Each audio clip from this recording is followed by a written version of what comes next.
Are the Cubs and Carlos Correa ready to sign on the dotted line once the lockout ends? Plus, are the two sides any closer to reaching a deal on a new CBA? Happy Tuesday. Locked On Cubs rolls now. You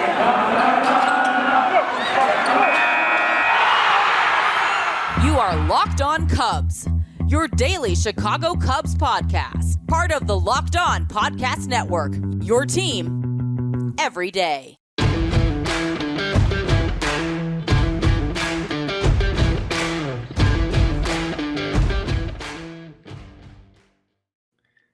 Good morning, Locked On family. First of all, happy Tuesday to you. Second of all, welcome into Locked On Cubs. I'm your host, Andrew Bellison. For those of you that do not know me, I surely do not expect you to.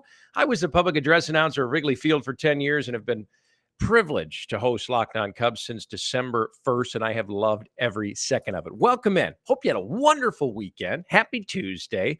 Want to encourage you to interact with us on social media at Chicago Cubs PA, at Locked On Cubs on Twitter. Love to engage with you guys. Talk baseball, NL Central, lockout, whatever's on your mind. Let me know. Let's just be respectful of each other's opinions and have some fun. Also, check out our YouTube channel. We're free and available to download wherever you find your favorite podcast. So keep that in mind. If you want to watch the episodes as well, please check us out on YouTube. We'd love to have you. Awesome show for you today as we dive into the week. We've been looking at our ZiPS projections for the 2022 Cubs 26-man roster and individual stats. We've gotten down to the bench, and this might sound boring to some, but the bench, so underrated. A good bench goes so far, so we're going to continue our search there. Also peek into the labor discussions and bring you any new CBA updates and progress on that front as well. Before we dive into everything, I want to thank you for taking the time to make us your first listen each and every morning. If you're going to school, going to work, riding in the car, at home, in bed, thank you. We appreciate you. Again, we're free and available wherever you download your favorite cast. And I'm just happy to be along for the ride, man. You guys are Locked On Cubs. I'm happy to be part of the family. So thank you for bringing me in. Before we hop in anything else, we got to go to the number 6 spot on the diamond. The shortstop position. Is the Carlos Correa dream potentially going to become reality once this lockout is ended and a new CBA has been hashed out? Maybe, maybe not. A lot of factors go into this, and we have discussed this so much since the lockout started, probably more than we would have if the game hadn't been locked out, because Carlos would have a new home already. He wants a mega deal, 10 years, $350 million, buku bucks, super long length. Has a lot of suitors. Changed agency representation about a month and a half ago. Now a Scott Boras guy. He's probably going to have more suitors now that he's a Boras guy as well. Will we see the Cubs change their willingness to extend length of a deal to 9 or 10 years? Probably not. They had said they're not interested in stretching something like that for Correa. That would probably be the biggest holdup. So why are we beating the Carlos Correa drum so hard? We're locked out still, aren't we? Can't do anything anyways. Again, updates about the lockout and the CBA later on in Locked On Cubs as well. Can't do anything now anyways. Thought it'd be fun to look at some potential shortstop targets for beyond 2022, or I should say 2022 in-house and then beyond that, if the Correa thing doesn't work out. Because let's face it, there's a good chance that it might not. A lot of factors, a lot of variables, a lot of moving parts.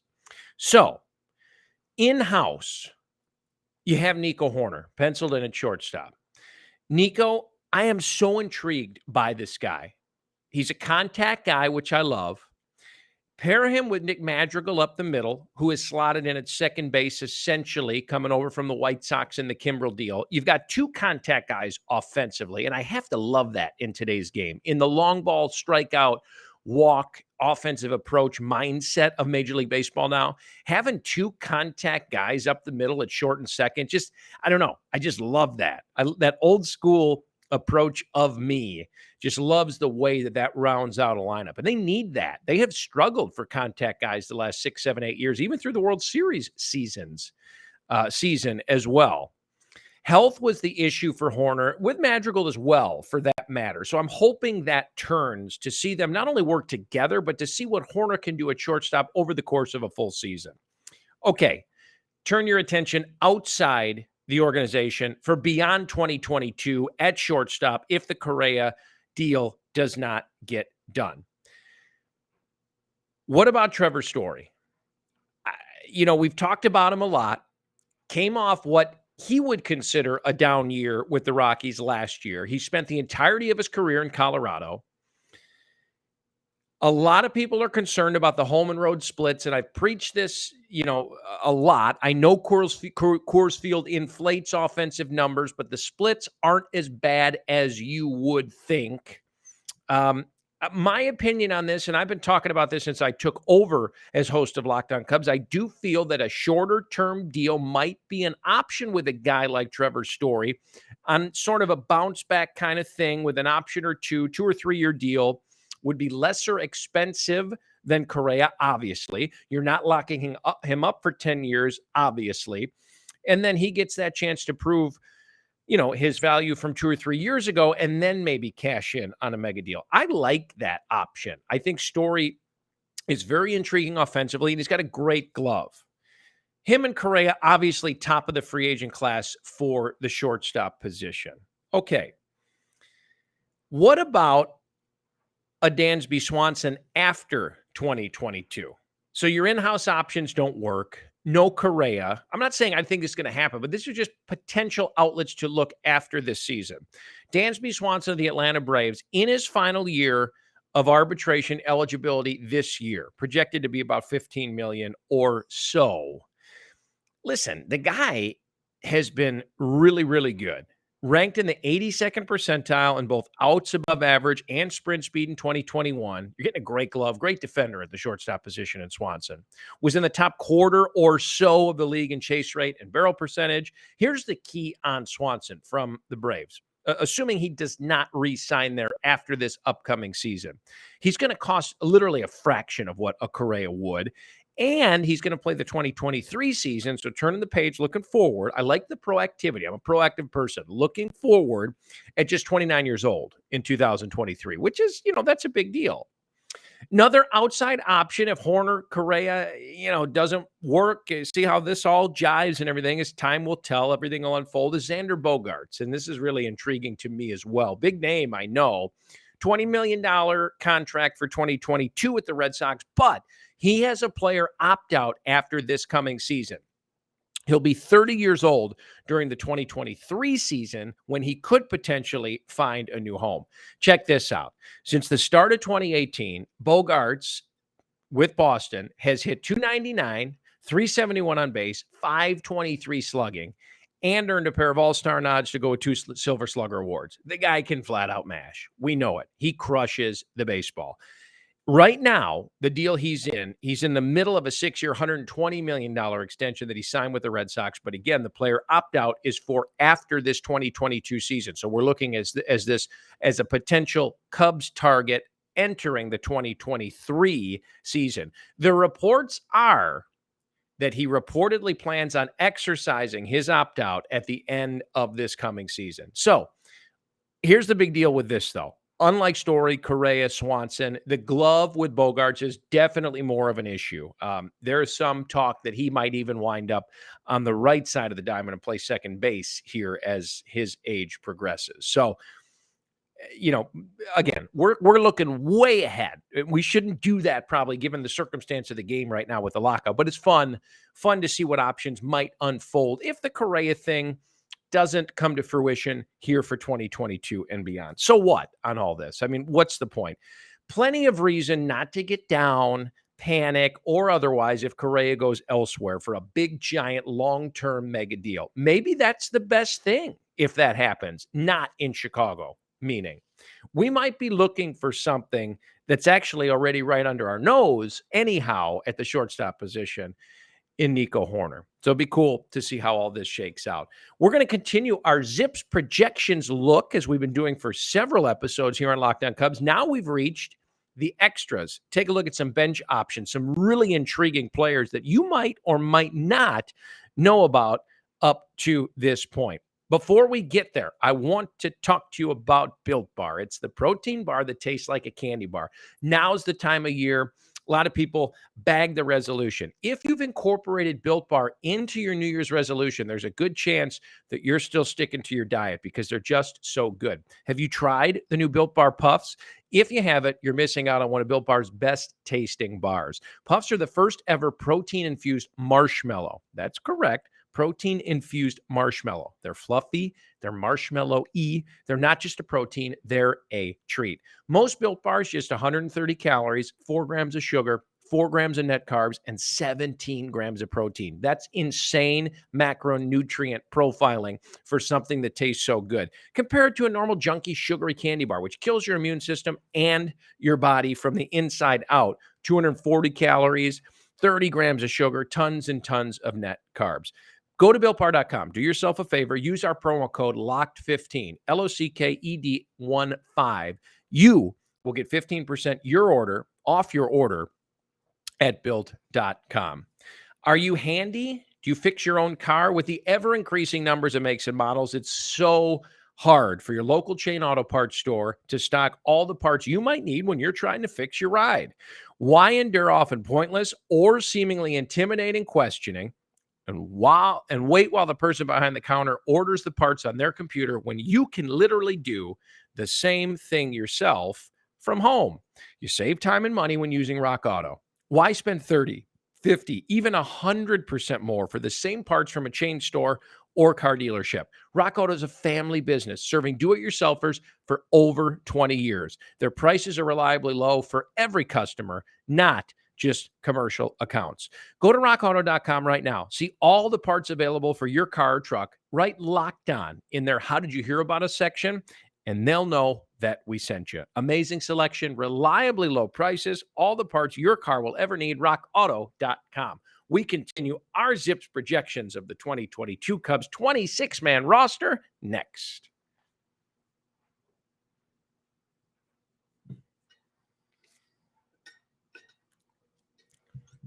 Good morning, Locked On Cubs family. Welcome back in. I'm your host, Andrew Bellison. Thanks for stopping by. Great to have you with us. Join us on social media at Chicago Cubs PA, at Locked On Cubs. Check us out on YouTube as well. We've got an awesome YouTube channel. Love for you to stop by. Please do check us out. If you found us already, thank you. We're free and available wherever you download your favorite cast. So check us out today. Such a good treat for me every morning to be along with you guys. I just love it. I look forward to it from the time I get out of bed. Want to remind you real quick, Locked On MLB Prospects host Lindsey Crosby is a prospect encyclopedia, and he's going deep on the MLB stars of tomorrow. While we appreciate you making Locked On Cubs your first listen of the day, we ask that you check out Locked On Prospects and make it your second. Also, free and available wherever you get your favorite podcast.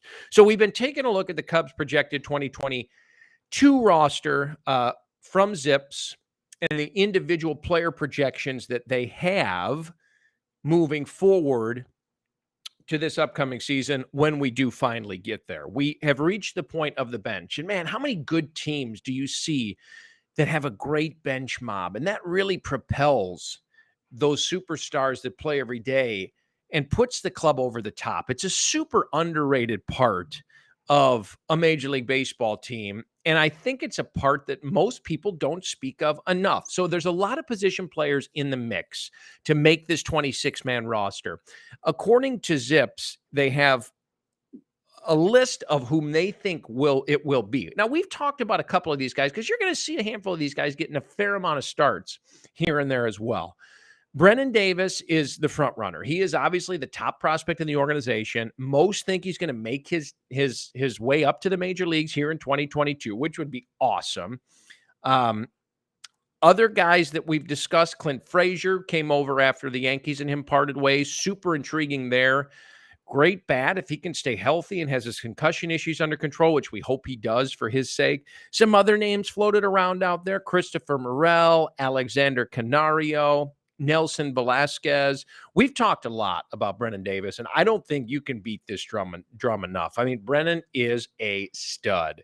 Had a really good minor league campaign in 2021, one that saw him essentially playing across 3 levels, Most think he's super close to making his major league debut, and hopefully the lockout and everything, the way it's progressed this offseason, doesn't hurt that.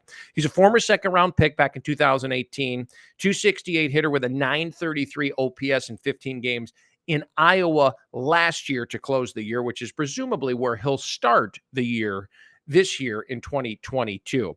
He's earned really well-deserved recognition from the MLB pipeline, who has the outfielder ranked as the 14th best prospect in all of baseball. That's right, Cubs fans. 14th best prospect in the entire game. I can't wait to see Brennan Davis. I mean, we'll see how the outfield shakes out with Happ and Hayward and Ortega and Frazier. You know, it'll be interesting to see when he makes his debut and how he's utilized. But to see him play at Wrigley every day, I think it's going to be a treat. So we're pumped about that. Greg Deichmann is another very interesting player to me. He's a 26-year-old outfielder. He was an A's second-round pick back in 2017. This is a guy that isn't talked about enough, and I think Zips hits it on the head with him being a really good, valuable part potentially of this Cubs bench. First of all, he's a left-hander, which you love, right? Lefty coming off the bench. A prospect that essentially, I feel has been less discussed than others. Had nearly a 400 on base percentage last season at AAA.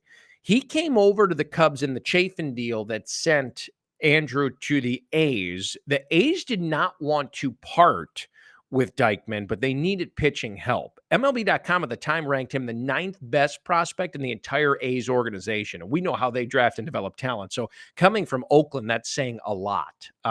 Little bit of history of him following the 2019 season.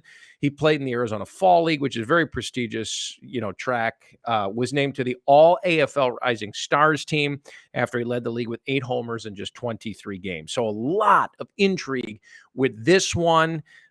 Said he looks forward to making Wrigley Field home on a permanent basis. We look forward to seeing him make Wrigley Field home on a permanent basis as well. Again, you want to see guys like that get at bats at the AAA level where they're going to be able to play every day. However, seeing how things shake out, he could be a huge part of this bench and see a nice outfield rotation and kind of see how things play out and whose number gets called as the shuffle sort of figures itself out as you get through April and May or whenever the season may start this year. Keep an eye on him. Greg Deichmann, I think we're going to be hearing that name quite often. And I think he's going to be part of what turns out to be a Cubs bench that really has a lot more talent than we're talking about. And I think that's going to be huge for them heading into this season. You ready for more bad news? Please don't kill the messenger, but we've got a lockout update coming for you shortly.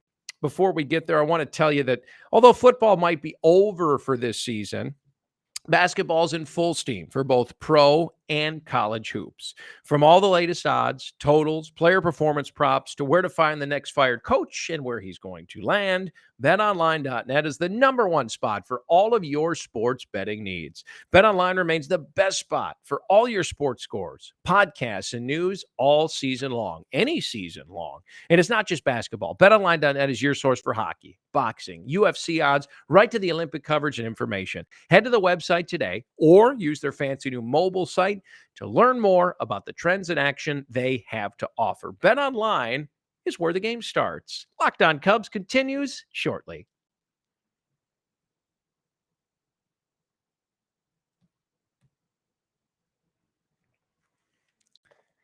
Happy Tuesday, Locked On Cubs family. Welcome back in. I'm your host, Andrew Bellison. For those of you that do not know me, I was the public address announcer at Wrigley Field for 10 years before joining the Locked On family to host Locked On Cubs, part of the Locked On Podcast Network. It is just awesome to be with you guys each and every morning. We're free and available wherever you find your favorite cast. We appreciate every download, every listen, every comment. Check us out on YouTube, our Locked On Cubs YouTube channel, and on Twitter at Chicago Cubs PA. I know I'm not the PA guy there anymore, at Locked On Cubs. So, like I said, don't kill the messenger. I'm just here to update you on the lockout, the CBA, and essentially what has not gotten done. So I don't mean to hurt you here on a Tuesday morning, but I don't have the best news.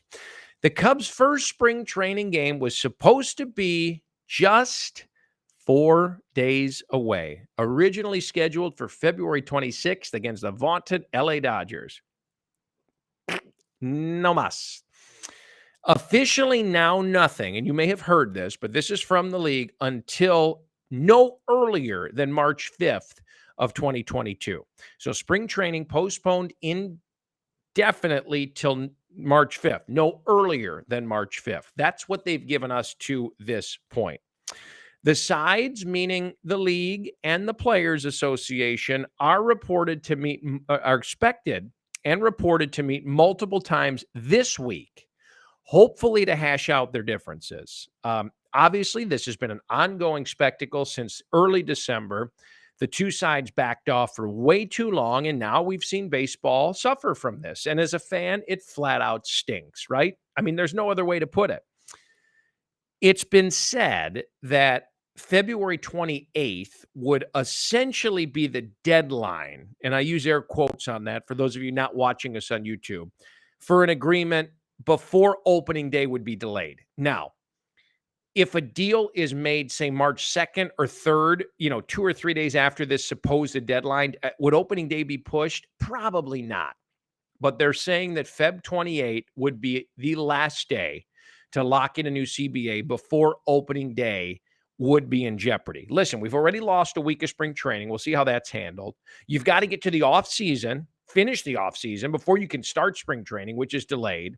So having Major League Baseball postpone opening day, to me at this point, seems really like a good possibility, which stinks. I don't see how you get around it, but this is a big week. This is a crucial week.